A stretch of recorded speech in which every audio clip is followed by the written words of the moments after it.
까만입니다. 더 시장입니다. 어제 장은 금리 인하 0.25bp 확정이 된 날이고, 그런데 파월이 나오면서 12월에 추가적인 금리 인하가 없을 수도 있다, 이러한 매파적인 발언과 함께 증시가 확 무너져 내렸었는데, 역시나 주식은 미래를 선반영하기 때문에 12월 금리 인하까지도 선반영하고 있었던 중에 그것이 안 될 수도 있다라는 최악의 시나리오를 미리 반영을 하기 시작한 것 같습니다. 그러나 엔비디아가 아직 건재하기 때문에 증시는 가까스로 상승으로 마무리. 그런데 금일도 트럼프와 시진핑의 만남이 있었죠. 이번 주에 가장 큰 재료인 그 둘의 만남에서 딱히 유의미한 호재가 나오지 않아서 여기서 추가적인 상승은 나오지 않고 있고, 약간의 이제 리스크를 대비해야 될 때가 아닌가. 공포지수는 42 약간 올랐고요. 마켓 모멘텀은 여전히 익스트림 그리드. 푸덴콜옵션은 조금 더 내려간 0.62, 푸덴콜옵션이 0.60 정도로 가면은 상당히 확률 높게 증시의 고점이다. 어쩌면은 어제가 고점일 수도 있었겠죠. 현재는 경거망동하지 말 때, 어쩌면은 올해 가장 위험한 주식 투자의 시기가 현재가 될 수도 있습니다. 매수는 환호에서 사는 게 아니라 언제나 극도의 공포에서 사고 고통을 견뎌야 한다. 지속적으로 말씀드리는데, 나스닥 지수가 현재 초장기 저항선인 검정색 라인 인터스텔라 검정색 라인을 뚫고 올라간 상태. 쌀 때는 도대체 뭐 하고 있다가 여기서 큰 돈을 박는 행위는 상당히 위험한 주식 매매 패턴이다.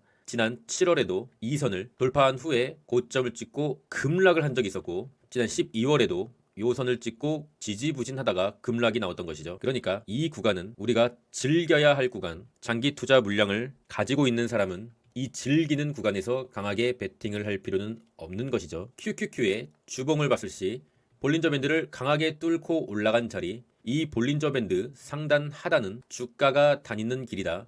볼린저 밴드를 뚫었으면 다시 안으로 들어왔다가 가든가 추가적인 조정을 보이던가 한다. 뚫고 이렇게 가는 것은 물론 그렇게 될 수도 있지만 매우 높은 확률로 증시의 고점이 될 확률이 큰 거죠. 그러니까 우리는 현재 매도를 고려해야 될 순간이지, 이제 와서 강하게 물량을 실을 필요는 없습니다. 1배 지수라면 뭐 상관이 없을 수도 있겠죠. 제 말은 셉의 레버리지의 경우를 말씀드린 겁니다. 엔비디아도 볼린저 밴드를 강하게 뚫었죠. 일봉상에서는 볼린저 밴드 둥둥이다. 주식을 오랫동안 하시고 잔뼈가 굵으신 분들은 현재 엔비디아를 매도를 하고 있는 것이죠. 반도체는 결국에 제가 그어드린 상승의 채널 상단을 터치를 한 것입니다. 상승의 채널을 뚫어버리면 강한 매도의 신호, 그리고 다시 하단에서 사서 상단에서 판다. 하단에서 사서 상단에서 판다. 하단에서 사서 상단에서 판다. 하단에서 사서 상단에서 판다. 상단에서 사서 하단의 손절. 상단에서 사서 하단의 손절. 이렇게 반대로 하지 마시라고요. 테슬라도 역시 상단을 넘겼기 때문에 여기서 강하게 사는 건 좋지 않습니다. 상승을 바라고 있지만 낮은 평단에서 산 물량을 홀딩을 하던가, 단기 성향이신 분들은 매도를 고려해야 되는 상황. 테슬라의 500달러를 강하게 기원하고 있지만 여기서 사가지고 오르기를 기대하는 것은 너무 위험한 투자가 아닌가. 저 같은 경우는 일단 버티고는 있어요. 그런데 이제는 이 검정색 장기 저항선을 넘겨준 자리이기 때문에 테슬라를 언제든 매도를 고려하고 있습니다. 메타는 실적 발표가 좀 나가리가 되면서 상당히 큰 폭으로 하락을 했습니다. 좀 과도하게 하락을 한 것이 아닌가. 볼린저 밴드 하단까지 내려오는 하락을 보였고, 실적 발표 직후에는 볼린저 밴드를 밑으로 하단 둥둥으로 뚫어버리는 하락까지 나왔습니다. 그래서 일단은 메타를 추매를 하긴 했는데 당연히 분할 매수고요. 실적 발표 후에 시장의 반응이 상당히 좋지 않았기 때문에 약간의 추가적인 하락을 좀 나올 수도 있겠다라고 생각하고 있으며, 200일선 우량주의 생명선 200일선을 지지하는 흐름을 기대하고 추매를 일단 하긴 했습니다. 상당히 좀 분위기가 안 좋아졌어요. 메타를 길게 보실 생각이 없으시다면 현재 메타를 접근해서는 안 되겠죠. 저는 좀 길게 볼 생각까지 가지고 있기 때문에 접근을 좀 했다. 아마존은 메인 상승의 채널 상단을 터치를 하고 다시 음봉으로 마감. 메인 상승의 채널을 이탈했기 때문에 여기는 계속 저항이 됩니다. 뭐 이렇게 갈 수도 있는 거예요. 아마존도 금일 장후에 실적 발표가 있는데, 실적 발표가 뭔가 서프라이즈급이 아니라면은 요 라인을 뚫을 수가 없을 것이다. 다시 한번 아픔의 시기가 올 수가 있는 것이죠. 그래도 역시나 200일선을 이탈하지 않으면은 다시 한번 반등을 할 수가 있다. 너무 두려우면은 아마존의 실적 발표 전에 나오시는 것도 괜찮아 보여요. 팔란티어는 장기 상승 채널의 상단선을 돌파했습니다.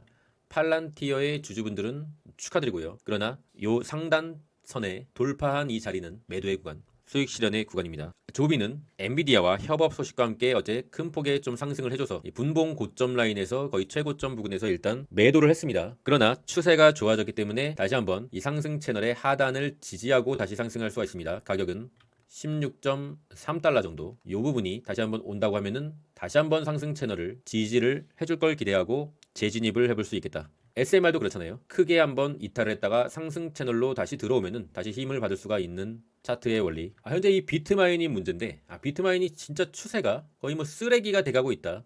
상승의 채널 하단선을 이탈하고 반등을 해줬으나 다시 한번 이탈을 해준 것이죠. 좀 지켜줘야 되는데 비트마인이 좀 위험해진 것 같습니다. 저점을 높이는 패턴, 추가적인 상승을 보여주고 저점을 이렇게 낮추는 패턴이 나오면은 또 낮추면은 상당히 지금 차트가 나가리가 되는 건데, 이전 저점인 밑골이죠. 46달러 여기까지 추가적으로 내려서 이탈을 한다. 그러면은 그때는 비트마인을 추매할 때가 아니라 무조건 반등해서 빠져나올 생각을 해야 될 구간, 저점을 낮추는 패턴이 한번 등장하게 되면은 계속 낮추는 패턴이 나올 수가 있기 때문에 비트마인은 여기서 뭔가 반전을 이뤄냈어야 되는데 그러지 못하고 위험한 상태가 됐습니다. 신중을 기해야 할 때 테더의 도미넌스는 다시 한번 상승의 채널로 들어와 주는 모습입니다. 결국에는 이 파동이 페이크였던 것 같아요. 상승의 채널로 들어오면 들어올수록 비트코인의 시즌 종료 확률은 올라가는 것입니다. 굉장히 요란하고 변동성만 클 뿐이지 역시나 이 코인은 쓰레기가 맞는 것 같아요, 여러분. 변동성만 요란하고 우상향하지 않는 자산은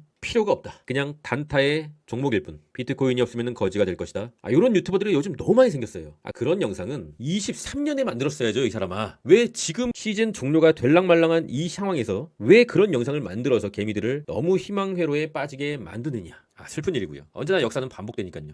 이 바닥에 진리죠. 비트코인은 다시 한번 21선을 이탈하는 모습. 근데 스토캐스틱이 이러한 과한 매도 상황이 아니에요. 여기에 좀 많이 지금 쉽지 않은 상황인데, 하락을 하더라도 이 스토캐스틱이나 RSI의 과한 매도 상황이면은 그래도 이제는 여기가 바닥 근처인가 보다, 뭐 그렇게 생각할 수도 있는데 그게 지금 아닙니다. 좋지 않은 상황이에요. 게더리움은 결국에 게더리움이 일을 내는구나. 결국에 게더리움이 올라야 코인 시장에 전체적인 상승이 오는데, 알트코인의 대장인 게더리움이 이렇게 빌빌대니까 상당히 좀 좋지 않은 상황입니다. 저 같은 경우는 일단은 이더리움이 큰 수익권이긴 해요. 여러분들도 큰 수익권이시겠죠. 최근에 들어가신 분들을 제외하고는 결단을 좀 내려야 될 것 같아요. 게더리움이 여기서 무너진다고 하면 추매가 아니라 비중 축소로 대응할 예정입니다. 못 가도 이렇게 못 가는 종목은 차라리 그냥 종목보다 현금으로 보유하는 게 낫겠다라는 생각이 들고 있어요. 오늘의 일정은 아마존, 그리고 잘 나가고 있는 애플, 그리고 이제 코인베이스, 레딧, 스트래티지, 클라우드 플레어까지 발표가 있습니다. 갑자기 현재 투심이 약간 얼어붙기 시작하고 있죠.